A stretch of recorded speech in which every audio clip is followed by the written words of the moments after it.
ஆங்கிலேய அரசை எதிர்த்து போராட்டம் செய்வது மிகவும் தவறு. அதை மீறி செய்தால் கடுமையான தண்டனை வழங்கப்படும். உங்களுக்கு வந்து வீட்டிலேயே ஒளிந்து கிடக்க நாங்கள் என்ன கோழையா? வெளியேறு, வெளியேறு. ஒழுங்காக ஓடிவிடுங்கள், இல்லை என்றால் சிறையில் அடைக்கப்படுவீர்கள்.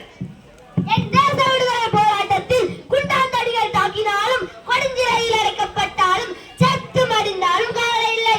தேசத்தின் விடுதலையே எங்கள் லட்சியம். அனைவரும் கையில் இருக்கும் கொடியை கீழே போட்டுவிட்டு ஓடிவிடுங்கள், இல்லை எனில் தடியடி நடத்தப்படும்.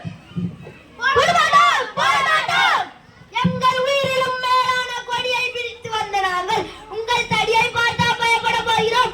இந்த உடலுக்கு கண்கள் இரண்டு, கைகள் இரண்டு, கால்கள் இரண்டு படைத்த ஆண்டவன் உயிரை மற்றும் ஒன்றாக படைத்து விட்டாரே. எஞ்சிய எழுதி கொண்டிருப்பவர்கள் நாங்கள். இந்த உடலுக்கு மட்டும் பல உயிர்களை படைத்திருந்தால் நாங்கள் மீண்டும் மீண்டும் கொடுத்து கொண்டே இருப்போம். இந்த வழி சாதாரணமான கொடி அல்ல. இந்த வழி சொல்லுமே இருந்து போச்சு.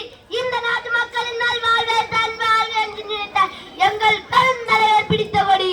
உயிரை போயிடும் இந்த கொடியை நாங்கள் விட மாட்டோம். ரொம்ப அதிகமாக பேசுறீங்க, அடி வாங்கி சாகாதீங்க. போர்க்களத்தில் வில், வாள், துப்பாக்கி இவற்றையெல்லாம் கண்டு பயப்படாத நாங்கள் உங்கள் தடியை பார்த்தா பயப்பட போகிறோம். பயப்பட மாட்டோம். அச்சமில்லை, அச்சமில்லை, அச்சமென்பதில்லையே, அச்சமில்லை, அச்சமில்லை, அச்சமென்பதில்லையே. உச்சி மீது வானிடிந்து வீழுகின்ற போதிலும்